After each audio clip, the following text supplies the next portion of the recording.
18. novembrī Latvijas valstī 107 izcils personības, 107 izcili Latvijas cilvēki mums stāsta, kas viņiem ir Latvija, cik viņiem viņi nozīmīgi, cik viņiem svarīgi un ko viņi stāsta par Latviju kā zemi, valstu un tautu.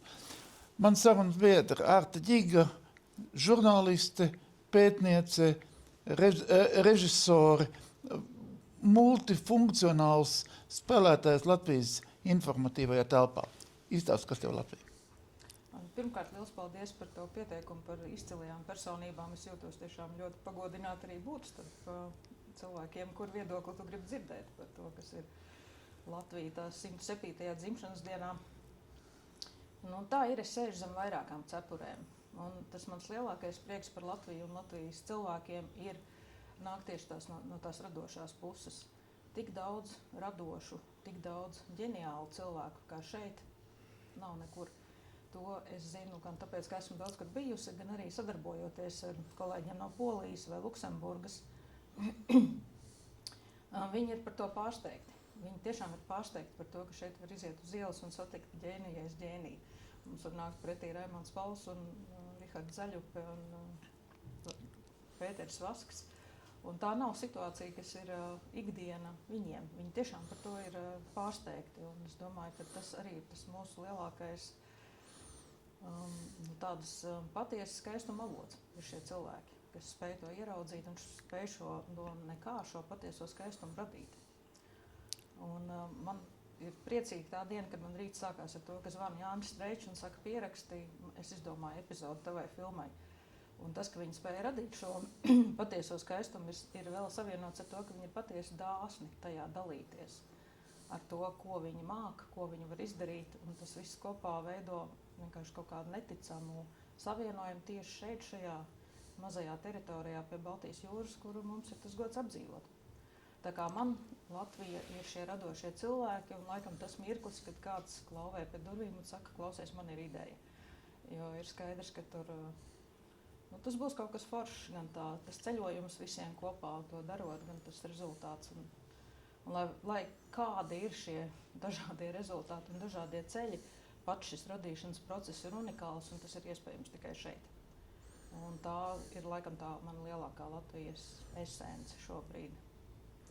Savukārt no tās mana žurnālista cepures un informatīvā lauka cepures, tā man šobrīd ir tāda diezgan apjukusi Latvija par to, kas mēs esam un kas mēs gribam būt un kurā brīdī un kur mēs esam, jo mēs tā kā diezgan viegli aizraujamies ar dažādām lietām. Šobrīd ir mākslīgais intelekts, viņš ir visur.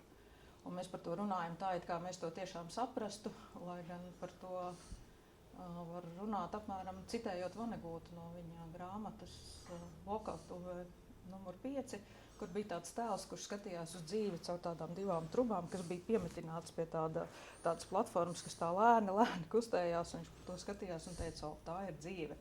Tas ir tas, ko mēs šobrīd domājam, ka mēs saprotam mākslīgo intelektu, bet īstenībā mēs esam tieši šajā posmā, ka skatāmies viņā caur mazu trubiņu un domājam, tas ir tas, kas tas ir, ko tas mums nesīs.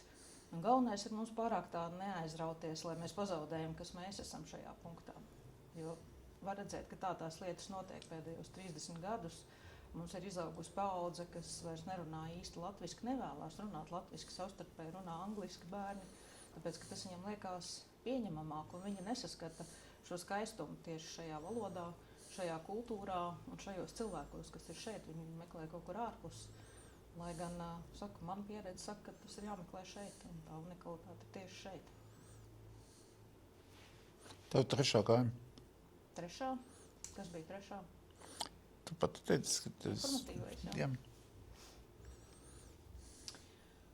Tas nav tāds viegls, tas ir diezgan tāds skarbs darbs, jo tieši tā niša, ko es esmu izvēlējusies, ir meklēt, kur kaut kas nav kārtībā, un runāt par to, kā to varētu sakārtot. Tas nav viegli, jo tu vienmēr sastopies ar pretestību, kas ir loģiski, tā tas ir. Bet arī šis mans darbs joprojām liek domāt, ka cilvēki ir ļoti labi. Jo, ja mums raidījumā ir kādi sižeti par lielām nelikumībām vai kaut ko, un par kādu ģimeni, kam ir vajadzīgi kaut kāds atbalsts, tas atbalsts būs. Es esmu pilnīgi pārliecināta, ka tas notiks un tie cilvēki palīdzēs. Un visdažādākie, kas būs dusmīgi par tiem pirmajiem sižetiem uz to uz to palīdzēšanu sižets būs klāt un viss sadosies rokās un palīdzēs. Un to mana pieredze to liecina, tas tā ir. Tā kā, lai vai kā, bet Latvijas cilvēkiem vajag ticēt, viņi ir super.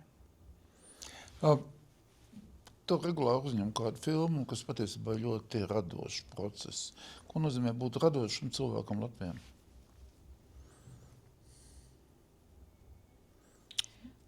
Dažādi arī aspekti. Viens ir tas būt visu laiku nedrošībā par to, kas ar tevi būs rīt, vai tavs radošais projekts būs vai nebūs, vai to novērtēs vai nenovērtēs, vai tu varēsi to realizēt līdz galam, vai tu varēsi realizēt tā, kā tu domāji, vai tev būs ļoti daudz, kas jākompromiso.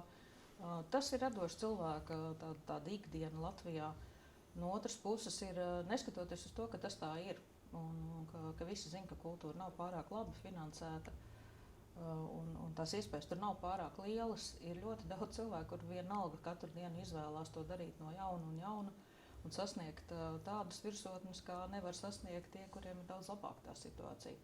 Tā kā, tur ir kaut kas tāds unikāls. Tas ir tas kaut kas unikālais, kas piemīt latviešiem, ka mēs spējam to darīt, mēs spējam to skaistumu radīt no nekā.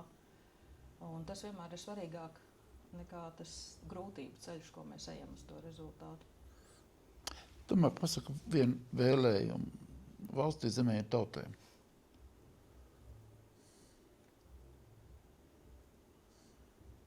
Atcerēties priecāties. Atcerēties priecāties par to, ka var satikt uz ielas Pēteru Vasku, satikt viņu koncertā, uzreiz parunāt par to, ko tu esi pat dzirdējis, iet klausīties šos pasaules klases mūziķus, pārunāt ar viņiem. Mēs visi esam vienas rokas stiepienu attālumā. Izmantot to, ka mēs esam tik mazi un tik talantīgi. Paldies tev par stāstiem.